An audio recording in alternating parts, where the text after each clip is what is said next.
Legend of Zelda Skyward Sword is a game of many noticeable aspects. It marked the 25th anniversary of the Zelda series, it is currently the starting point of the whole Zelda timeline, it integrated Motion Control Plus into nearly everything in the game, Zelda is not a princess but your childhood friend and possible squeeze, and I see it as a Zelda game that had the most hit and miss points in the series. But before I go any further, let's take a quick look at the history of the game.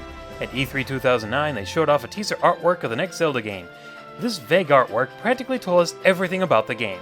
At E3 2010, the game was finally shown off, but there was too much interference so the game wasn't working right during the conference. Sadly, it became the low point of Nintendo's conference that year. At E3 2011, Zelda was kinda pushed aside as they focused more on the Wii U, and to be honest, I was actually more interested in the Zelda HD tech demo that will never be. Oh come on, you can't tell me this doesn't hold a lot of promise, even though the next Zelda game to come out on the Wii U won't use this style.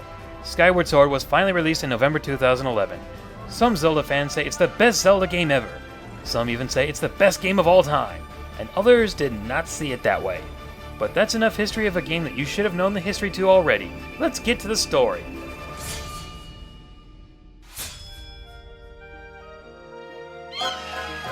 The game is set high in the skies on a place called Skyloft, a patch of land that was risen beyond the clouds to keep the inhabitants safe from an ancient evil that butchered the surface below a few thousand years ago, according to Hyrule Historia.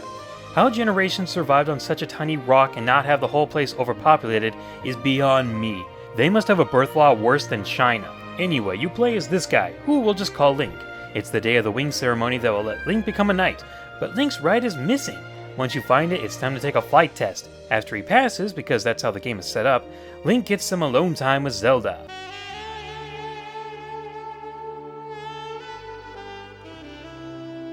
And then a tornado ruins the moment.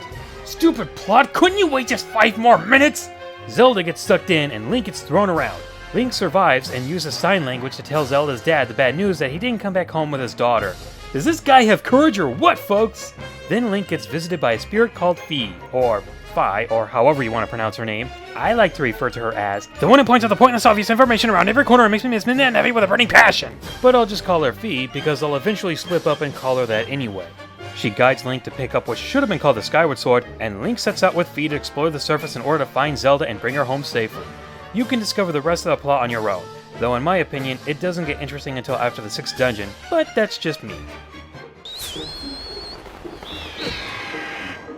The gameplay doesn't exactly follow the whole Zelda formula. In fact, it pretty much breaks away from one of the most significant elements the series is known for.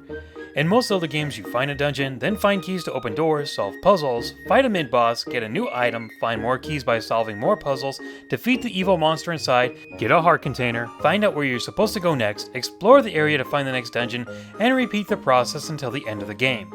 So what was taken out? The exploration.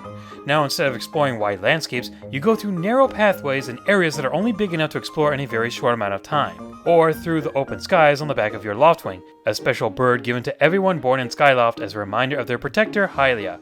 And thus the great mystery is solved at last! I always did wonder why there was a bird for the insignia on the Hyrule shield and other stuff. Moving on. This time you have an adventure pouch that lets you store your items like bottles and shields. You can buy extra pouches in order to hold more items, so there's at least something worth dragging those rubies around for. The shields can now take damage and break if you're not careful with them. However, you can use the shield badge to counter an enemy attack and leave them wide open to a beating. Link is now able to dash, allowing him to get around on foot much faster. That's right everyone, side jumping has been put to rest. However, it is limited by a stamina meter, which can also be used up by other activities, but besides running, my favorite part of this is climbing vines and ladders faster than ever. Just look at him go! You can only hold one item at a time, and there's no pause when you're getting it out. In fact, you can't even drink your potions in peace, so you have to be careful when you want to use them. Sadly, you cannot save your game at any time and have to use these bird statues. When I first heard that, I immediately thought of the save feature in Majora's Mask, but thankfully, they did not make that mistake again. The statues seem to be around every corner and they don't force you to save and quit, or threaten to delete your previous progress if you forgot to save again. This is perfectly fine with me, and if they remake Majora's Mask, this is how it should be done. Outside of the main quest are your traditional side quests, with some that range on the more rewarding side of completing than others. And to try and spice things up, different forms of new challenges like the Silent Realms and show up later on in the game. At its core, you have your typical Zelda game that tries to shake things up with new ideas and changes, and it does its best to make the most out of the Motion Plus capabilities, which is a segue for the next part.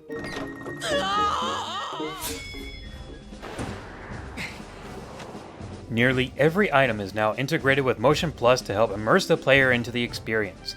Heck, they even use it for putting the boss keys into the door, and to be honest, I really like that. Unfortunately, a good amount of the items are just aim and shoot, like the slingshot, bow and arrows, the claw shot, and even the yard blower. The same can also be said about tilting the Wii Remote in order to move your Loftwing, swimming underwater, and the Beetle Glider, which is the best new item in the game thanks to it being used for both puzzle solving and combat. The whip will whip depending on where you whip it, but for the most part you'll just whip it over your head. Whip. Bombs can be thrown over your head, or can be rolled like a bowling ball, with both of them showing where they will go. Oh, and you can now pick up a bomb and put it away, which I thought was a nice little addition. The most important item, however, to use the Motion Control Plus is your sword, as it now moves as you move it. This is important for solving problems, and especially fighting against enemies. Most enemies now block your attacks, so you have to move the sword to an opening and slash slash slash! Yeah, that hit pause or whatever it's called, because I forget, when your sword hits an enemy and the game pauses for a split second allowing you to feel like you connected with a hit, has been taken out so you can continue slashing enemies without mercy. I miss that connection with the game, but it was necessary so the combat can stay fluid. There is also the new sword ability called the Skyward Strike. When you hold the sword over your head, wait for it to charge, and then you can send out a wave of energy. This is the only way to unlock these cubes that open up hidden goodies in the sky, and are very helpful when fighting these guys. Yes, the Fatal Blow returns from Twilight Princess, but that, the Shield Bash, and the Spins are the only ones to make a comeback, and besides the Skyward Strike, Link won't learn any new moves. Outside of battle, the sword can be used for a feature called Dousing. You use it for finding your objective, usually Zelda or whatever random object you need to find in order to get to the next dungeon, but I find it really boring because of how slow it is, especially on your first time playing when you have no idea where anything is. You don't have to have it on the whole time, but get ready to use it whenever you're not in a dungeon. If the controls start to go a little wonky, just press down on the D-pad to recenter them. But it doesn't work during the sword combat. If that goes haywire, you have to recalibrate it through the options. This takes me out of the experience and makes me wonder why it wasn't as simple to fix as the others. I have also noticed something that is partially my fault for any wrong strikes I've made. See how I hit here? Well, I was trying to move the controller to this position quickly, then swing diagonally upwards. However, my mistake was that I moved it too quickly to that position and the game registered it as an attack. I understand the game has its limitations, but I hate being punished for having quicker reflexes than it can handle.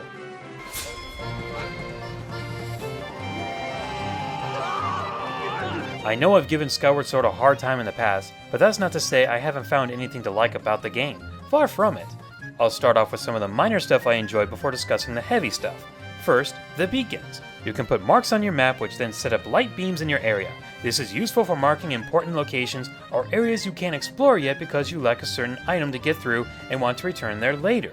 When you're talking to other characters, you're usually given 3 things to say, one of them being a sarcastic statement. I'm kind of disappointed that this doesn't do anything like unlock extra goodies or show more character development, but at least it's better than being forced to answer yes all the time.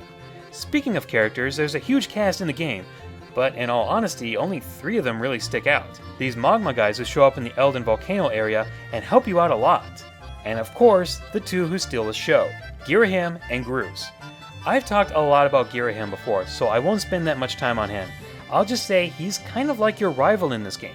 You're both after the same thing, Zelda. However, he wants to use Zelda to bring back his master. Groose, on the other hand, is basically the school bully who thinks he's better than you in every way possible, until he finally sees why you're the man, and then actually becomes helpful later on in the game. Sadly, those few things don't even hold a Deku stick on fire compared to the best things this game has to offer.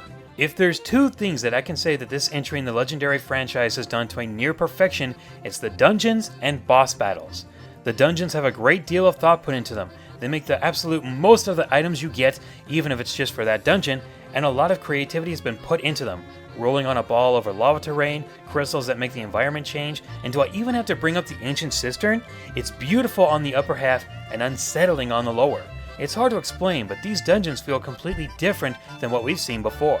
Sure, we've seen water, lava, and sand dungeons in the past, but there's just something different about them. Maybe it's because of the new items that make puzzles I've never seen before in the Zelda games I've played, and thus force me to use my brain a little more. Or maybe it's just the way they're structured, such as getting the item of the dungeon or a map almost after you step foot in them. The only two I don't care for are the first and third dungeons, basically because of this area in the first dungeon that always seems to give me some confusion, more so than any other dungeon in the game, including this one. And as for the third dungeon... Make it stop! Please make the horrible background music go away! That's better. The bosses are the icing on the dungeon cakes, with the exception of the second dungeon boss, which is just King Dodongo's retarded incarnation, and the final boss, which just felt like a letdown. They feel either large or epic. I know that word gets thrown around a lot these days, but nothing else really seems to describe them. After fighting Koloktos, I dare you to give me a better term to use. Best of all, the bosses don't just end up at the end of the dungeon, or in the boss rush mode. Thank you for that! On your journey, you'll encounter other bosses outside of the dungeons, and sometimes when you least expect it. This is a really good idea, and beating up this guy again doesn't even bother me. They even try to change this one up enough to make the battles feel a little different. Is it repetitive? Yes. But him, along with Ghirahim, make it feel like there's a constant threat out there, and why you need to finish your journey. The only other Zelda game that really captured this sense of gloom and gloom is Majora's Mask, with the moon always approaching. Except there's no 3-day time limit, so I don't have to play beat the clock literally for everything I do in the game. And for that, I'm very thankful. And I also thought it was a nice touch of class for them to say thank you for buying the game. You should know what part this is going to talk about, so let's just get through this. While I find the dungeons to be the absolute best part of the game, everything else just doesn't interest me that much. The sky is boring because all you can do is check out little sky rocks and you can't warp anywhere. There are checkpoints, but it's not the same. Come on, they even give you a harp in the game. Almost every musical item in the Zelda games lets you warp somewhere, so why does the harp lack this ability? While on the subject of items that feel useless, the air blower and the whip feel like they could have had more functions to them. The best I can think of for the oversized hairdryer is an ability to store up enough wind, then use it to knock an enemy on their back besides these weaklings. How about using the whip to grab an enemy's weapon and fling it away from them? You can knock off an enemy's weapon in the Wind Waker, and this was done during the Koloktos boss fight, so it's not like the idea of disarming your enemy hasn't already been done before. But hey, these are just the ideas that are coming off the top of my head. While on the subject of missed opportunities with items, there's a shop in Skyloft where you can go to enhance a majority of your items with the random treasures you've collected on your journey. But nothing too exciting comes from it. This would have been nice to have given your items new abilities as mentioned earlier, but it's just as basic as the exploration. Heck, the exploration is almost non-existent. You pretty much go from one area to another, solving puzzles on very linear paths. Areas you think are big and open are very deceptive. These two areas are probably the biggest in the game, but even then you're still limited to either cliffs or walls that just cut you off completely. Well, I hope you like these places, because you will have to see them from time to time. Yeah, you will have to backtrack to these areas, either for the Silent Realms, which upon completion will give you an item to go into a new part of the area, or for another fetch quest with a dousing ability. I thought having to use the douse feature with Fi was a bit of a chore. Oh yes, and let's talk about our emotionless partner. If characters like Navi and Kaepora Gaebora were a turnoff for you in Ocarina of Time, then by that logic, Fi will make you want to throw the disc out the window. Fi loves to point out information that you should already be aware of, whether it's for an item that you just picked up and the game already told you about, or to tell you that your batteries in life are running low. Gee, thanks, it's not like the game doesn't tell me that already. Yeah, my thoughts on Fi? She never gives me any good information when I want it, and the power of observation is more informative than she could ever be. Just go back into your sword and don't come out until you have to decipher ancient languages through dance or sing a song that makes it look like you're coughing up a hairball. While on the topic of the sword, my biggest pet peeve is that most of the time you fight your enemies with just the sword. Very rarely will you have to use another item during battle, and while the enemies are smart enough to block your attacks, I would have liked to have used the other weapons and items with more success. I also don't understand why we couldn't have 2 more items mapped to the left and right D-pad, especially since we never use them for anything in the game. The last thing I will bring up in this section is the game-breaking glitch near the end of the game. Fortunately, this has been fixed, but it's still worth going over just for the information.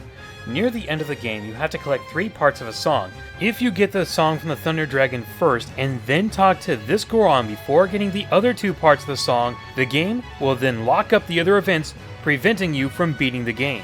If this happens to you, the best thing you can do is download this channel to your Wii. I'm not entirely sure how it fixes it since I've never had to do this, but at least it's there and it's free. And to think, stuff like this is Miyamoto's nightmare.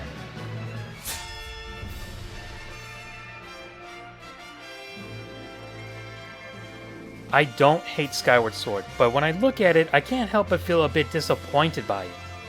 I find it as the weakest 3D Zelda game, but as a video game in general, it's still pretty good, and it does its best to implement new ideas to change the formula. While I can't say I like all of its changes, there is at least something to find and enjoy in the game. I like the idea that they have used a full orchestra to produce the music, but the end product doesn't stay stuck in my head as previous Zelda soundtracks. Besides about 3 locations and the boss fights, I have a hard time trying to remember any other track in the game. In fact, whenever I try to think of Groos's theme, the first tune to come to my head is the pirate theme from Wind Waker for some odd reason. The art style doesn't exactly win me over either.